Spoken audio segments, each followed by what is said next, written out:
नमस्कार, आप देख रहे हैं दिल्ली तक। मैं हूं आपके साथ अनुराधा तंवर। कोविड के, कोरोना वायरस के नए वेरिएंट्स के बारे में आप सुनते रहते हैं, नए म्यूटेंट्स के बारे में पता चलता है। और अब आपको बता दें, जिस तरह से दिल्ली में कोरोना वायरस की दूसरी लहर ने तबाही की थी, उसके बाद अब सरकार तीसरी लहर को लेकर जिस तरह की आशंका जताई गई है, उसकी तैयारियों में जुटी हुई है। और अब इसी कड़ी में दिल्ली सरकार ने दिल्ली के सरकारी अस्पताल में, LNJP अस्पताल में सीक्वेंसिंग लैब की शुरुआत कर दी है। इसे जीनोम सीक्वेंसिंग लैब कहते हैं। इसमें एडवांस मशीन्स हैं जिसके जरिए नए वेरिएंट्स के बारे में पता चल सकेगा।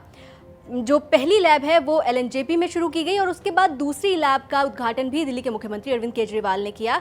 ये जो दूसरी लैब है ये Institute of Liver and Binary Sciences में किया गया है। और आपको बता दें कि इस दौरान दिल्ली के मुख्यमंत्री अरविंद केजरीवाल ने कहा कि जिस तरह से नए वेरिएंट सामने आ रहे हैं, नए म्यूटेंट सामने आ रहे हैं, इस लैब के जरिए हम वो तमाम जो सैंपल्स हैं उनको टेस्ट कर पाएंगे और ये हमें मदद करेगा कि किस तरह का म्यूटेंट है ये जानने में और म्यूटेंट का प्रभाव कितना होगा।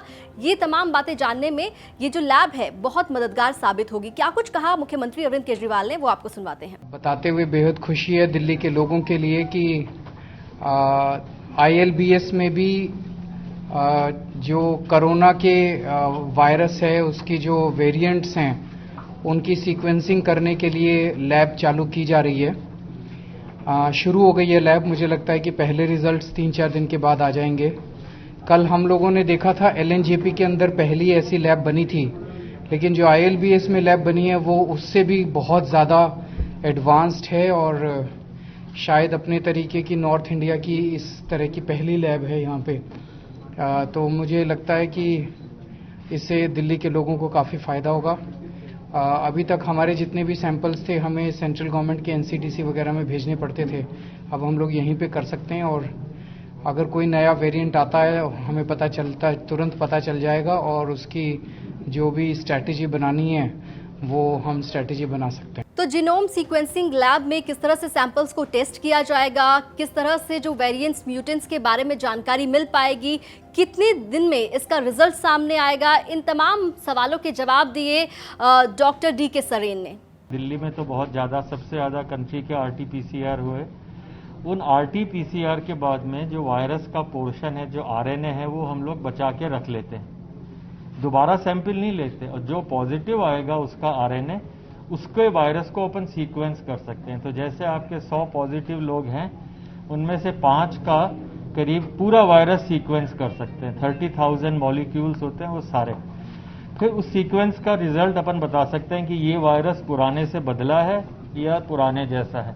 अगर नया है, उसमें कोई चेंज हुआ है, तो उसे अपन वेरिएंट या म्यूटेंट कहते हैं। तो अभी हर वेरिएंट खतरनाक नहीं, पर अपने को ये जानकारी जरूरी है कि दिल्ली में अगर नए मरीज आ रहे हैं तो क्या वो बदलते हुए वायरस से हैं या पुराने वायरस से।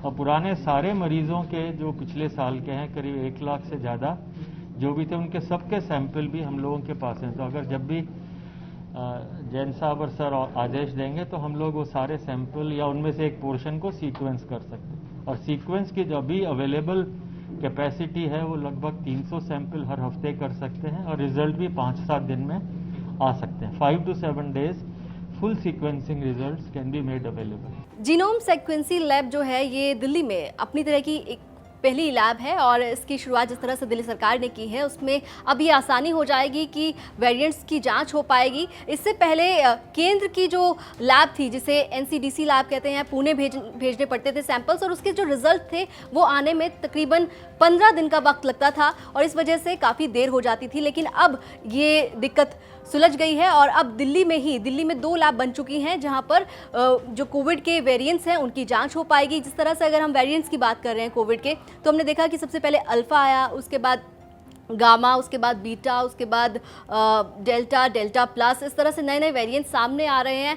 और कोविड की जिस तरह से वेरिएंट्स सामने आते जा रहे हैं उससे कहीं ना कहीं जो तीसरी लहर को लेकर आशंका जताई जा रही है और उसमें कहा यह जा रहा है कि ये युवाओं पर, बच्चों पर अपना ज़्यादा घातक प्रभाव डाल सकती है। तो उसको लेकर सरकार तैयारियों में इस वक्त जुटी हुई है और जिस तरह से अब तमाम काम सरकार की तरफ से किए जा रहे हैं, उसी कड़ी में ये जो जेनेटिक सीक्वेंसिंग लैब है उसका उद्घाटन दिल्ली सरकार ने किया।